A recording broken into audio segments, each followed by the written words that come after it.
The early afternoon sun streamed gently through the windows of the dusty old community hall in Willow Creek, a quiet town where the days passed slowly and the people still waved at each other. The town was small, a close-knit tapestry of lives that had weathered storms together, both literal and emotional. Inside the hall, a group of teenagers sat scattered across folding chairs, some tapping on their phones, others slouched and visibly unimpressed. They weren't excited to be there. This was part of their school's intergenerational learning day, something their teacher Mr. Donovan insisted was valuable. Most of them disagreed. What could old people possibly say that hadn't already been posted on a trending TikTok? At the front stood Emma Hartley, an 82-year-old woman with silver hair pinned neatly into a bun. She wore a lavender sweater and a long navy skirt, and though her voice was soft, it carried wisdom that years had carved into her like the rings inside a tree. Emma had lived through 3 wars, raised 5 children, lost 2 husbands, and seen the rise of the internet. She smiled gently at the skeptical faces before her and began to speak. "My name is Emma, and I've lived a long life full of joy, mistakes, and lessons that no textbook could ever teach," she said. "And if you listen closely, I promise you, what I'm about to share can change how you see your world forever." The room was still. Something in her voice, perhaps the calm certainty of someone who had nothing to prove, commanded attention. "When I was your age," she continued, "I thought I had all the time in the world. I rushed through everything, relationships, decisions, arguments. I didn't understand that time isn't a guarantee. One of the hardest truths you'll ever learn is that not everyone gets tomorrow. So be kind. Not just to others but to yourself." One boy, Nathan, shifted in his seat. He had lost his grandfather the year before, and the sting was still fresh. Her words, though simple, struck a chord. Emma paused and looked out at the faces in the room.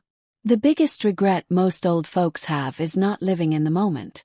We were so busy chasing things, jobs, houses, status, that we forgot to notice the beauty in ordinary days.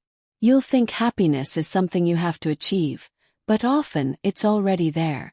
It's the smell of pancakes on a Sunday, or your mom humming while she does the dishes." In the corner, 16-year-old Claire, who rarely looked up from her phone, suddenly found herself watching Emma intently. She remembered the way her dad used to whistle in the mornings before he got too tired from working 3 jobs. She missed that sound and hadn't realized it until now. A man named Walter Monroe, 87, slowly walked to the front. Tall and slim, with a deep baritone voice and eyes that held stories of battles won and lost, not just on the field but in life. He adjusted his veteran cap and began to speak. "I spent 12 years in the Navy. Thought I was invincible. Thought love could wait. Thought family would always be there," he said. "I was wrong about a lot of things. But the hardest lesson, pride. Pride will make you lose people you love." He took a deep breath. "I didn't speak to my brother for 23 years because of an argument over money. He died before I ever got the chance to say I was sorry. That silence.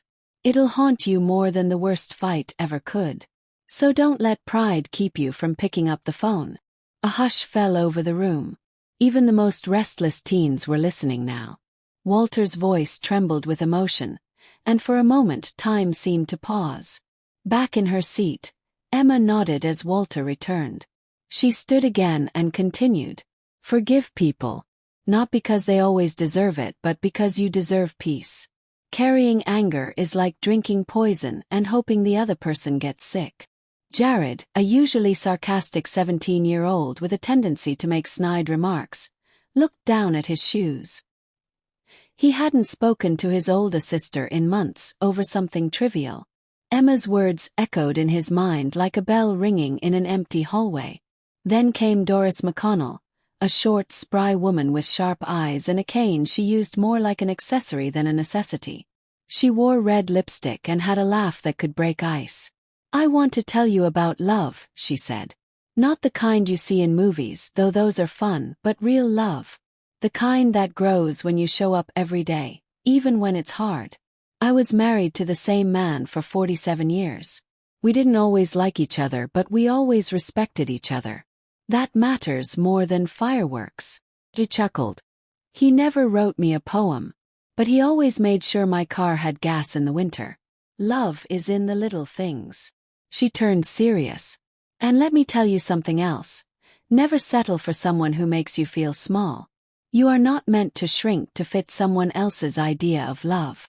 Several of the girls sat straighter at that. It felt like Doris had read the pages of their lives without even trying. The last to speak was a man named Harold Green, who was 90 but still rode a bike around town. He walked to the front with a lively spring in his step and a twinkle in his eye. I used to think success was money, he began. So I worked myself nearly to death building my own business. I missed my son's school play. I forgot my wife's birthday one year. Thought they'd understand. They did, but I didn't. Not until it was too late. He looked out at the group, his voice steady but filled with remorse. I had a beautiful house and a fancy car, but I slept alone in that house for a long time. You can always make more money. You can never get back time. Never. So ask yourself, when you're old like me, what do you want to remember?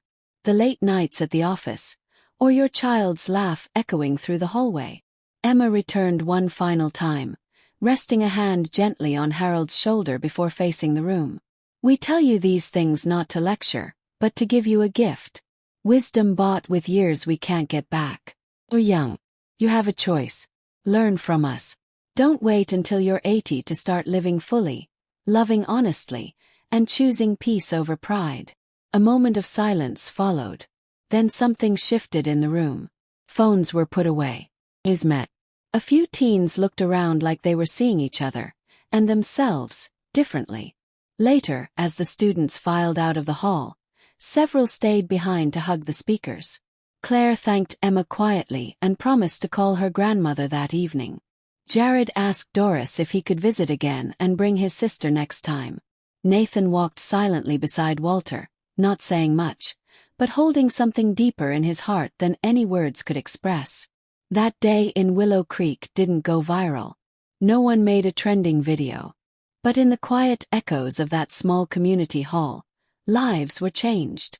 Because once you hear the truth spoken from hearts that have seen both storms and sunshine, once you really listen to those who have walked before you, you can't unhear it. It lingers, settles deep inside you and challenges the way you look at everything.